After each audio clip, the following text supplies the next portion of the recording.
So let's talk about League One to kind of give you an idea on how this preview is going to be structured because we have 17 teams now. Rest in peace, Tormenta. We don't want to have a 2 hour to 2.5 hour long show. So we're dedicating roughly around 5.5 minutes to each team, a little more, a little less, give and take. So that's going to be kind of how we structure this so it doesn't get too long for the people who want to watch the full thing. So with that, let's go ahead and talk about our predicted table. For the USL show rankings, we had Omaha first, AC Boise second. We got Spokane Velocity third, Portland Hearts of Pine in fourth, Chattanooga Red Wolves come in fifth. Fort Wayne FC joins us in sixth. Greenville Triumph in seventh, and the defending champions, One Knox, are in the final playoff spot in eighth. The first to miss out are Alex's Richmond. We got Sarasota Paradise. Then we got Charlotte Independence, New York Cosmos, the Ford Madison, Corpus Christi, FC Naples, AV Alta, and with the wooden spoon is going to be Westchester SC. What do the fans think? Well, the fans and us are very different. With Portland in first, no bias at all. We have Omaha second, Spokane also in third. One Knox, the defending champions. The fans have them in fourth. Boise come up in fifth. Chattanooga in sixth. FC Naples in seventh. AV Alta in eighth in our final playoff spot.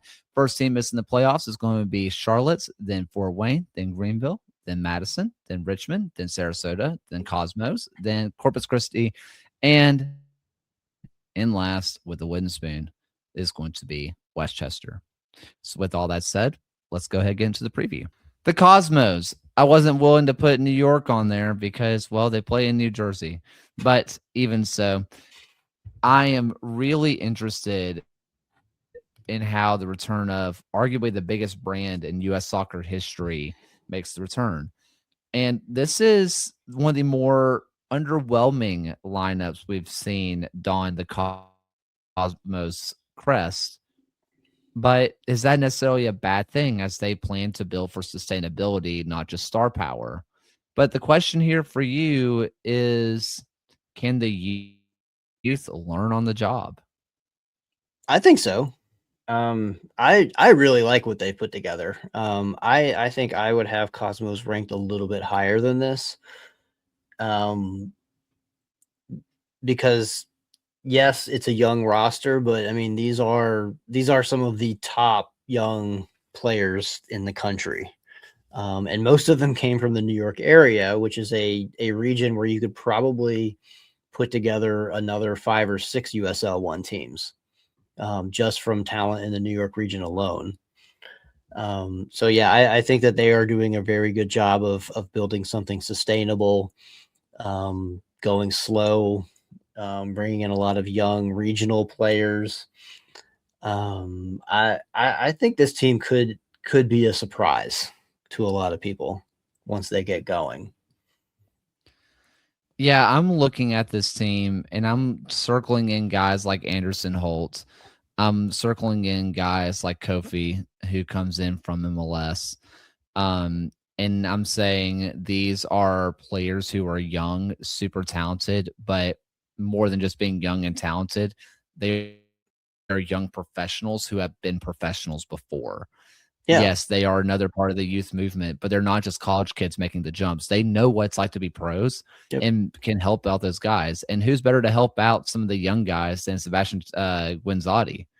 Like Guinzotti is like one of the all-time greats we've had in the USL, and he finally gets to return to the Cosmos. Played for the Cosmos before. Well. So I think that they've put together a team that on paper might look underwhelming. I think it could be really fun.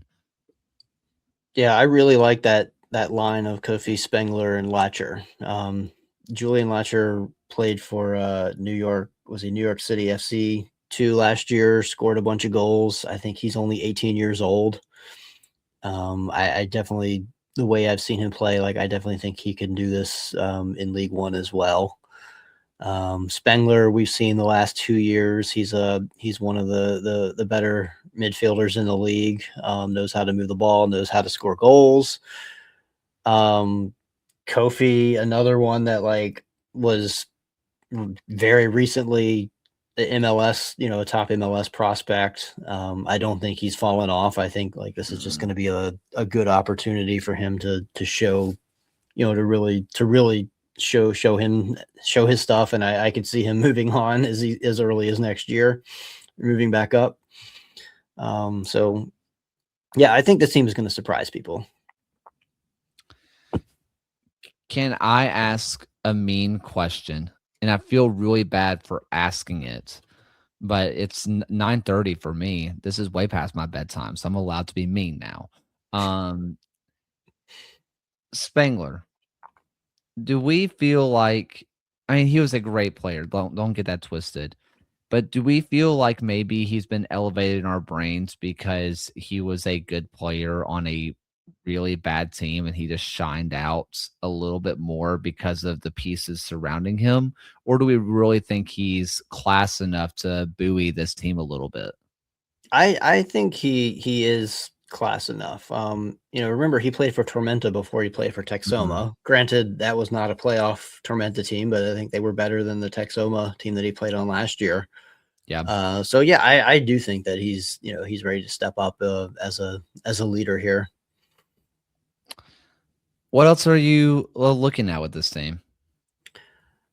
Well, so the whole defense shake up in the last couple of weeks was kind of bizarre. We saw Marcelo Lodge leave the team on a mutual termination just days after that they got Anderson Holt from Omaha on transfer.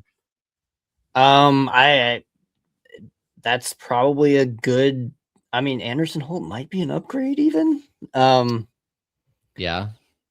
But when you want Lodge maybe over Materazzi, or maybe is that just showing how much they rate Materazzi internally? Yeah, Materazzi and Del Rio are two new pros who, yeah, we'll have to wait and see, and they could very well bring in another center back as well over the next couple of weeks. So Materazzi might not be a lock for the starting position. If they bring in, there's still available veteran center backs to bring in. But yeah, that's a little bit of a question mark there.